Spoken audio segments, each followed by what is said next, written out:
Yeah, it wasn't the best day. We needed Iowa State there. Would have been nice if they would have shown up, and also yeah, the Billikens made a run at them there late. You know, I like that Vatech team. I've got them winning a couple of games in my main bracket. So so yeah, guys, I'm going to start off right off the bat. I'm going to tell you guys right up front. Ortho, who I think is kind of a new cat, had a suggestion. Well, of course, and he started with a compliment, which is always going to get my attention. He says, I'm entertaining and informative as always. Thank you very much.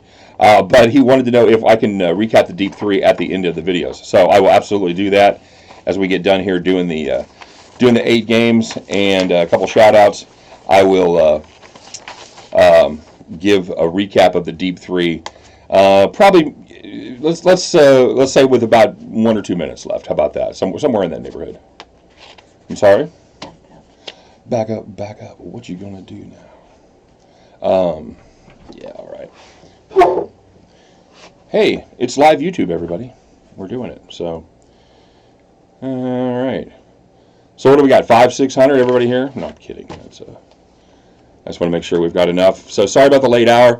I'm really trying to figure this out, guys, about when to do the live ones. I kind of like doing the live for the NCAA tournament, so I'll probably do it again tomorrow for the other elite, for the other Sweet 16, and then we'll see what happens. I could be going back to the regular format, but we shall see. Hey, while we're waiting for everybody, quick recap. 1 and 2 on both sides today. On the premium side, I had Cincinnati, which that surprised me, guys. I had Cincinnati doing well in this tournament. I thought they were going to show up. I really liked the way they looked against Houston, and I'd seen them play a bunch this year. I really thought that was a good squad. They're playing defense, and yeah, didn't get it done. Then we had Duke, and Duke just kind of played around like a cat with a toy for the second half. They got about 22, 23, and they just kind of cooled their jets down and didn't get over the 27. And then Houston hit it for us. Another team out of the American that I like. You guys know I kind of got a thing for the American conference, the American, that's so that's what we went 1 and 2 there. We went 1 and 2 on the free side. On the Deep 3, we had Buffalo, we had Virginia, which holy flashback, Batman, was they're down 14 in the first half. Oh my God, I can't even imagine what those guys were thinking. And then we had Iowa State late in that one. You know what? Here's something, I knew this, but I'm finding it out even more and more as I watch them play. Ohio State's a hell of a lot better with Caleb Wesson playing. Of course, we knew that, but he makes literally all the difference in the world. He makes him like a middle of the pack, lower middle of the pack. He turns them from Northwestern into Purdue, basically, in the Big Ten. That's kind of what I think about Caleb Wesson. So, all right, so let's get started on tomorrow. We got 8 games tomorrow, and like I said, we'll do the Deep 3 as I go along, and then I will recap it. We'll try with about a minute or 2 left there in the video. So if you're watching it later, you want to fast forward. Of course, we don't recommend that, but no, I know 30 minutes plus of me yakking can be plenty. So I totally get it. If you want to fast forward to the end, about 2 minutes left, we'll do the Deep 3. All right, so let's get started. Taking a look at Maryland and the LSU Go Tigers. The 6 versus the 3. Tigers are given 2. And, both of these teams had to work way too hard in their first round victories. Both of them, these teams generally feast on turnovers, and neither did a good job at all about forcing turnovers. LSU turned Yale over just 9 times, and then Maryland said, "Hold my beer," and they watched Belmont give it away just 5 times throughout the game. That's incredibly brutal, and it's amazing either one of those teams won with the turnover battle like that. For Maryland to win, they're going to have to control the boards, and I don't think that's going to happen against an LSU team that likes to get after it under the boards and in the paint and get nasty. I like LSU here to shake off kind of the opening day stuff. I know they had a lot of coach drama and all that shit. Of course, a lot of it's still going on with I seriously doubt if he's going to coach LSU ever again. I could be wrong. I know we've got some LSU fans out there, so if you guys, if you think I'm wrong, I don't follow it as closely as you do. If you think he's coming back, let me know. But just from an outsider's perspective, it kind of looks like he's fucked. But we'll see. So yeah. Anyway, I've got LSU -2 there, and that's actually going to be the first pick in our deep three today. I like the Tigers to get it done there against the Tortoises.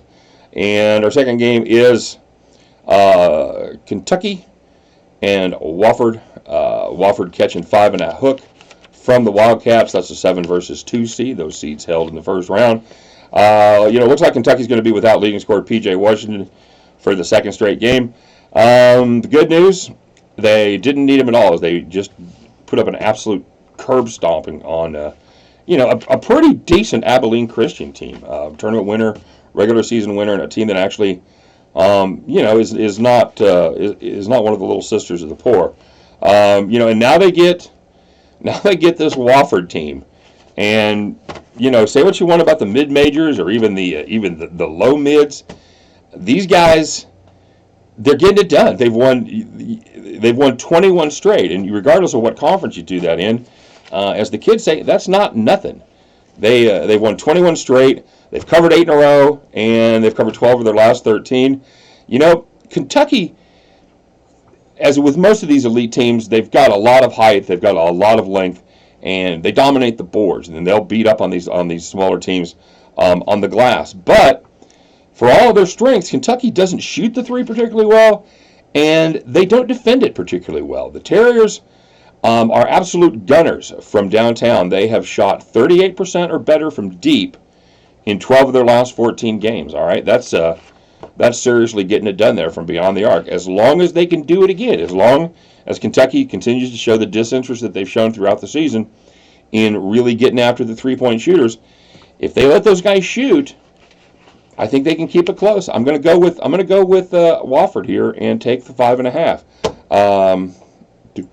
Yeah, I think it should be a fun game. And what you could be wrong, because anytime you've got one of these blue blood teams playing, when you've got your North Carolinas, you've got your Dukes, Kentucky, these teams like that, all of a sudden, it's a competitive game, and you look up 5 minutes later, and all of a sudden it's 17. So, and that could absolutely happen in this one with Wofford. The clock could strike midnight, and it's the party could be over. But wouldn't it be fun if it wasn't? All right. Taking a look now at the Florida Gators and the Michigan Wolverines. I'll be calm. The Gators in their last game did a pretty nice job of slowing down a very, very fine Nevada Wolfpack team. In fact, it was a game I thought Nevada would take care of business. But that's going to be, it's going to be harder to do against a Michigan team that averages fewer possessions per game than 12 other teams in America. So it's hard to slow down Michigan. That's like hobbling somebody that's a paraplegic. It's not if you twist their ankle, not going to make that big of a difference. They're already slow, so you got to that's a big part. That's a big part of what the Gators do is they slow you down. They want to get down in the mud. They want to gator roll you in the swamp, if you will. But the fun fact about this Michigan in the possession, I said that 12 teams had fewer possessions than Michigan that play slower than Michigan. 5 of those teams are in the tournament. So a lot of times you can win with pace and defense and play a half-court game and do very well. Florida has to shoot the three, and they have to turn Michigan over. Good luck. Michigan, nobody in the nation gives up the ball less than the Wolverines, and only 4 teams defended the 3-ball better than the Michigan Wolverines. I just think this is a bad matchup for the Florida Gators. They are playing very well right now, and Michigan has shown an ability to at times go in a little funk, but I think it's all hands on deck. I think they're focused, and I think they will not take this Gator squad lightly. I think Michigan takes care of business there against the 7 points, and in fact, that is our second pick in the Deep 3. Excuse me. All right, our next pick. Let's do a few shout-outs here. I talked about Ortho giving me the heads up on that. That's a great idea. I kind of thought about it. I mean, kind of been doing it informally, but I hadn't officially said it and officially done it. So yeah, we'll do that. Cody L says, "Man, the way these games are ending, I think I'll stick to overs and unders." Yeah, I agree, and I kind of get to picking sides because I do this thing. Like I said, we talked about where I pick every game, so I'm always going to pick a side. So I don't always give the over unders the attention they deserve. But yeah, there is some money to be made out there. It looks like the first half winners are losing games by the end, except some obvious number one seeds. Yeah, the UNC Iona.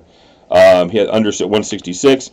Might try some live betting. Yeah, very good, man. I haven't been as much on the live betting as I usually am because I've been working on getting stuff done, kind of working on the capping. But yeah, I made a few live bets with mixed success.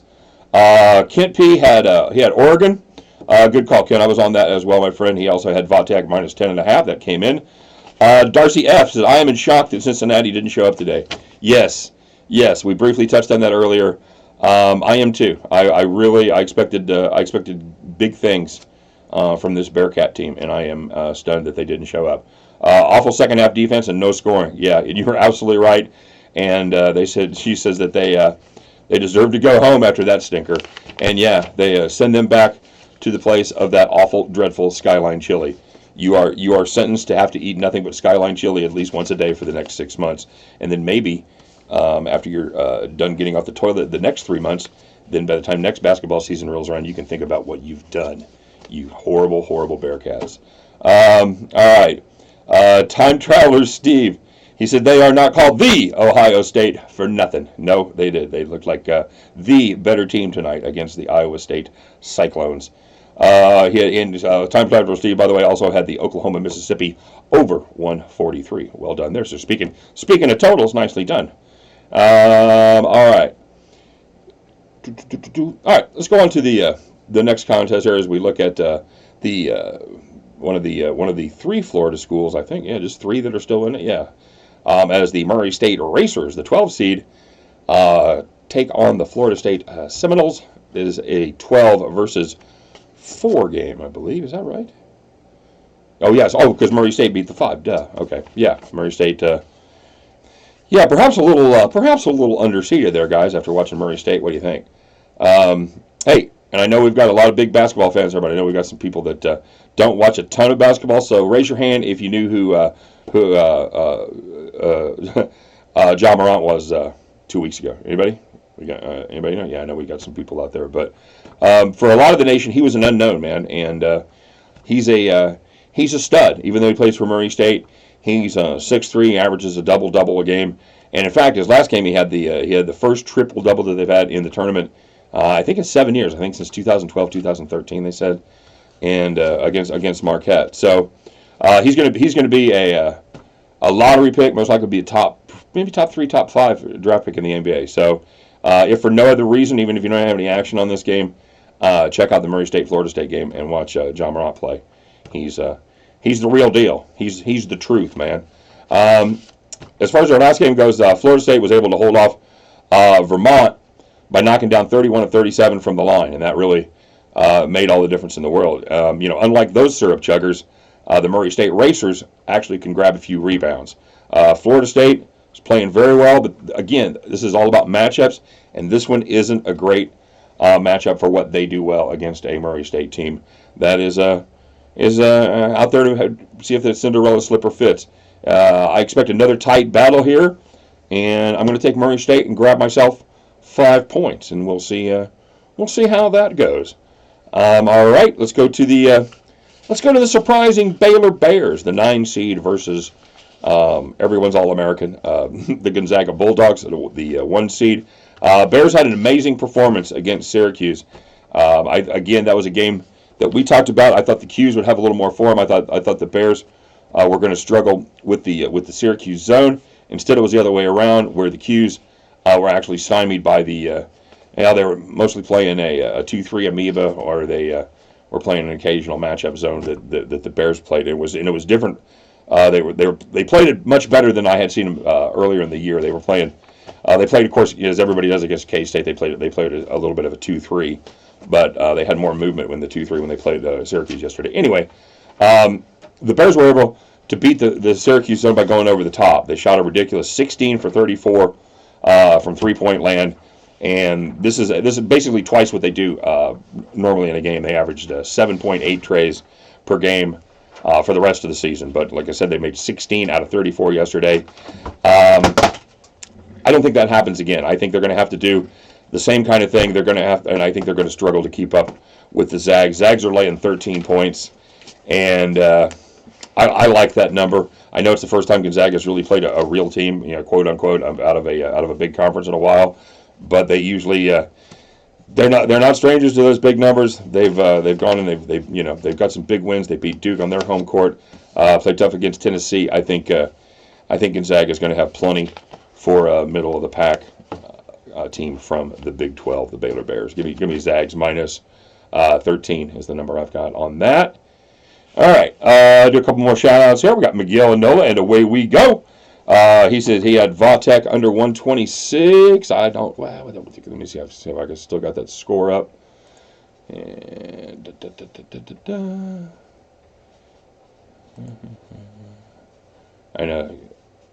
I know it's frustrating because you guys all know the score, and I don't, because I was getting ready for this as a... Oh, yeah, 118. Very nice. Yeah. Well done, sir. Vatek under 126.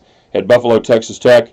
And he said the astute aardvark says, I can't believe you were not all over the Anteaters. +4.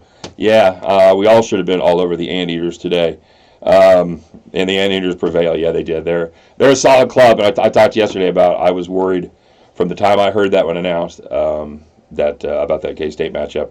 And without Wade, depressing day around the old Steen DeRosa today. Because much like the seniors for K-State, my son realized his career is over as far as doing the K-State band thing. So anyway, everybody had a blast for 4 years, and congratulations on all the success from K-State. It ended poorly, ended with a thud today, and hats off to Irvine. There's a little bit of weird officiating. I think they called it pretty tight against K-State. Guys were in foul trouble early, but I'm not going to bitch. At the end, I think the better team today won. And they matched that very well. They made big threes when they needed to. And the Anteaters did a fine job. So,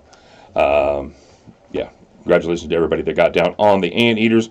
Mark R., he had Texas Tech, Buffalo, Oregon, Houston, Liberty, Iona, +22.5. Yes, sir. St. Louis, rode the Billikens with me, not quite. Do yourself a favor already. If you haven't taken Scott's advice, I encourage you to check out Lil Scott from Stat Salt. He's on an 11-3 run. I don't know if this was posted before or after the K-State game, because I kept up with Scott early, and honestly, we've all kind of been crazy busy. I know he's been hot, so they either made him 11-3 or he's 12-3 now, which would put him at 80%. So definitely do yourself a favor and check this cat out.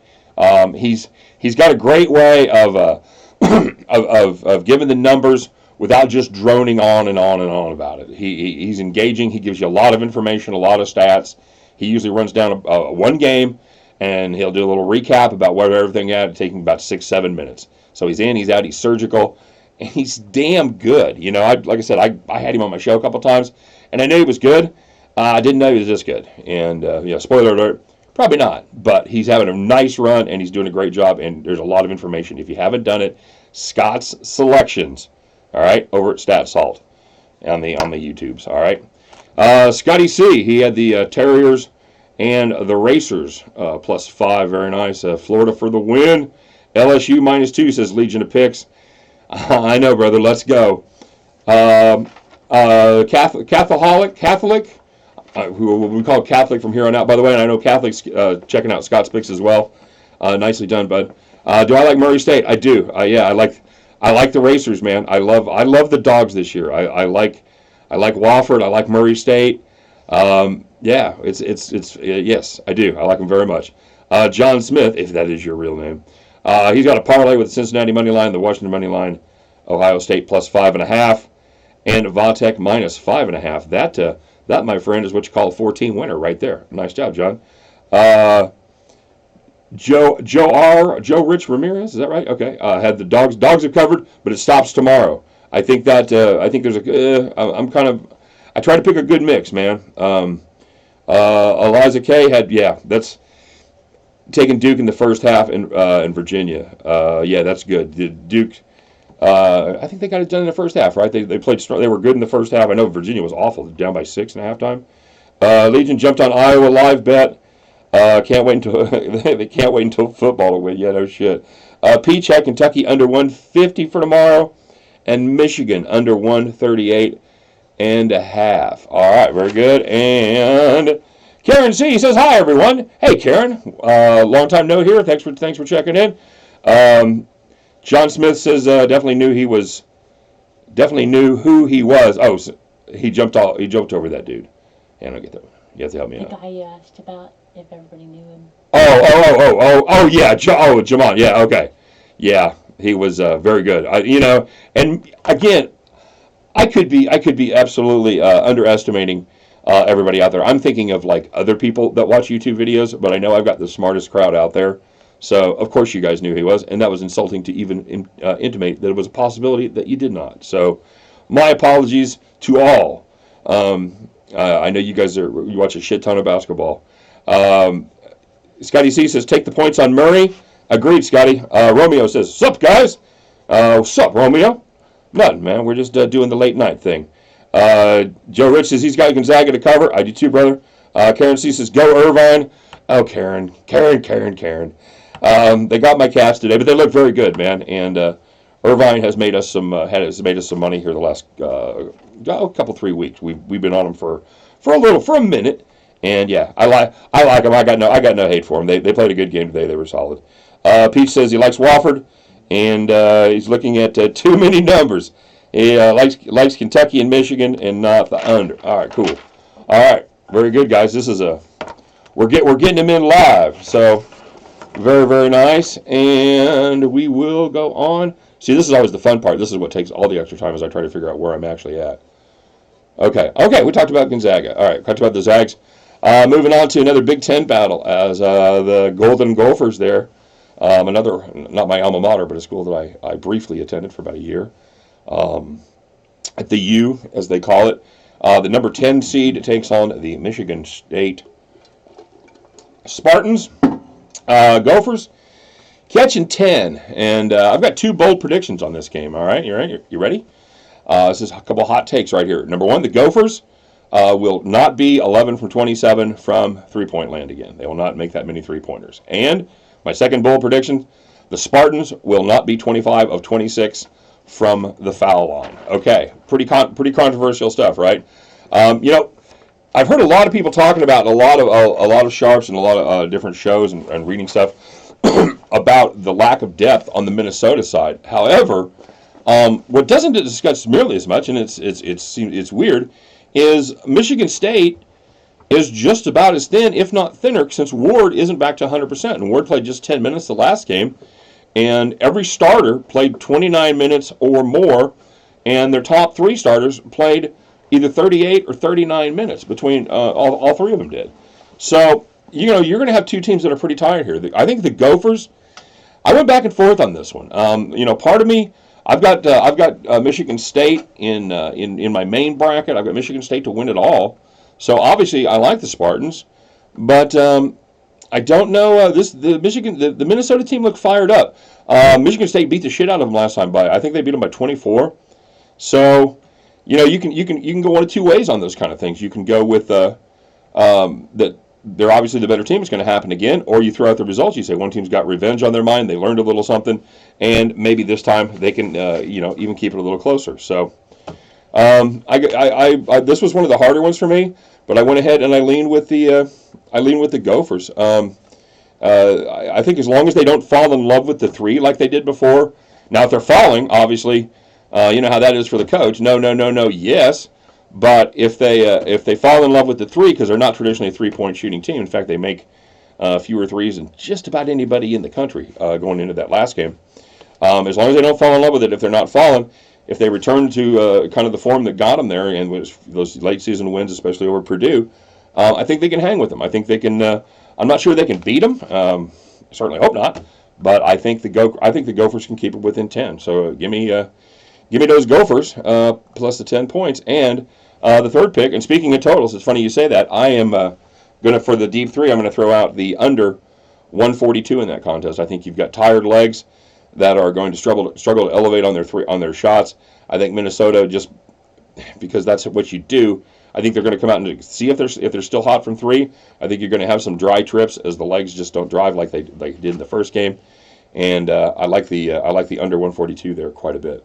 All right, going to 6 seed and 3 seed as the seeds held Villanova +4 against Purdue.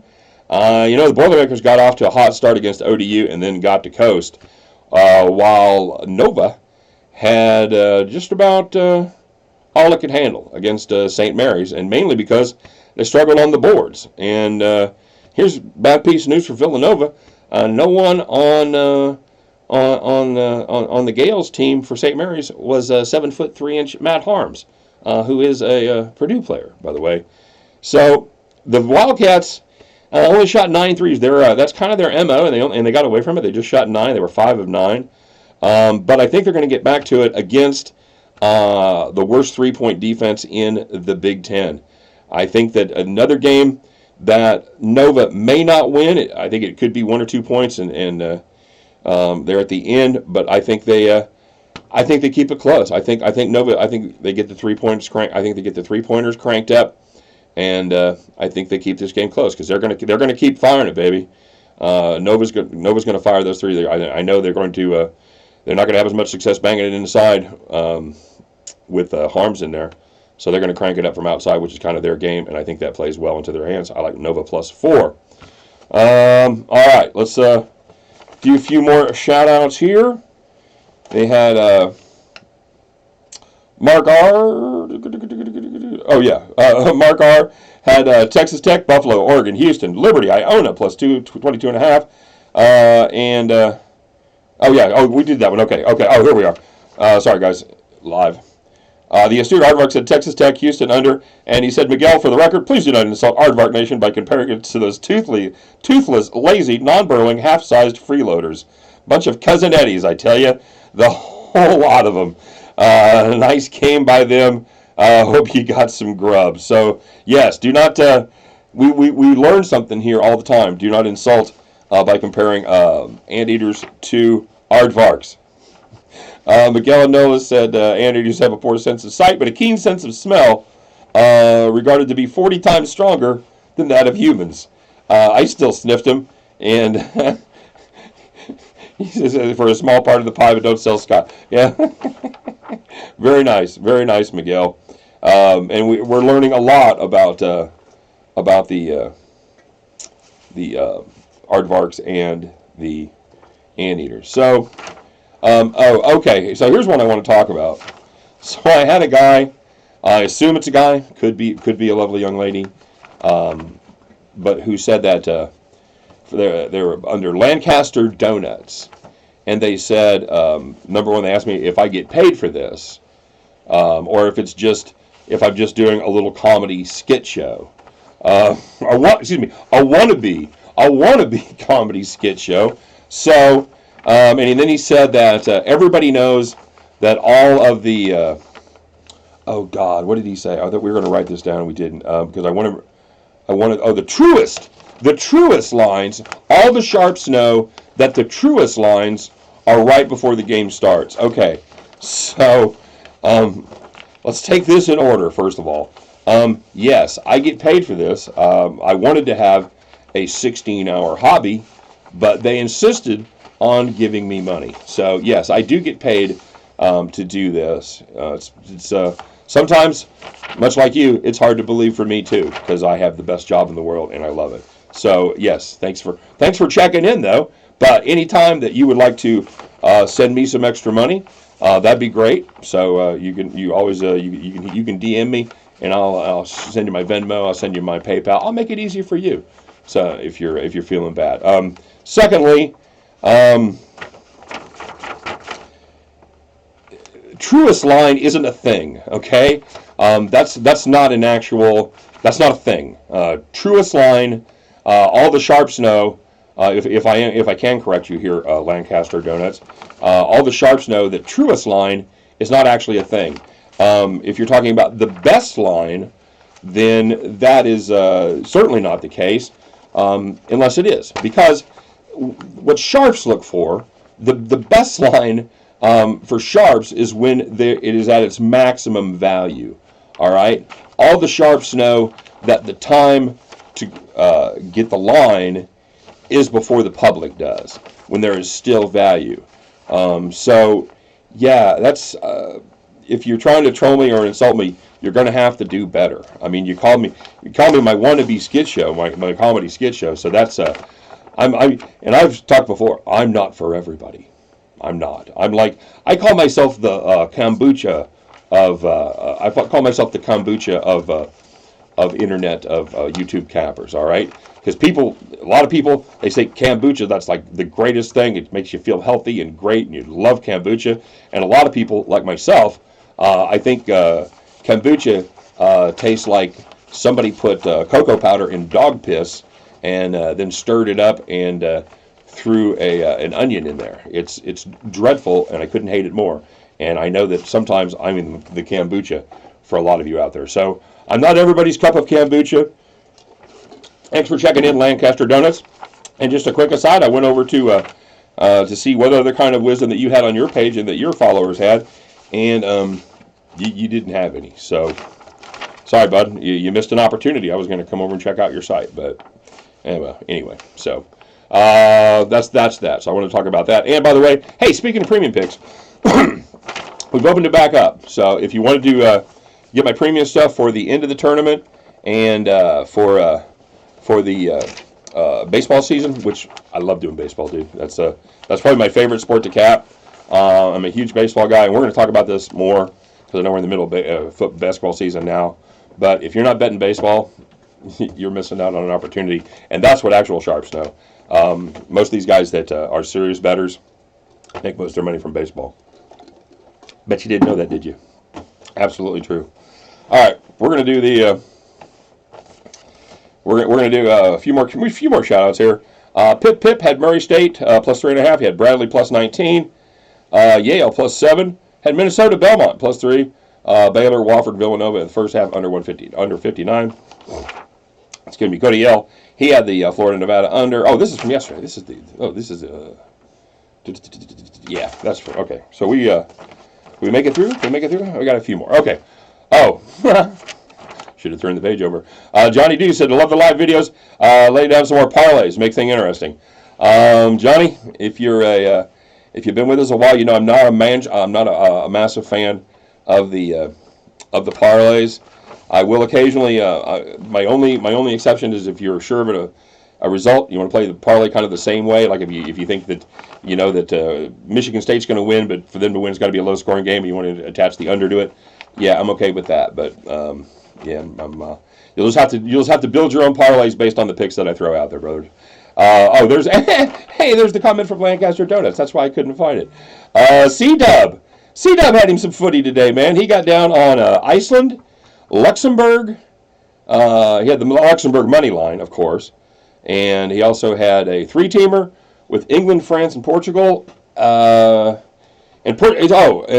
the money line odds plus 180. Okay. So that's, and then he also had Buffalo, Liberty, and Cal Irvine. Yeah, there you go.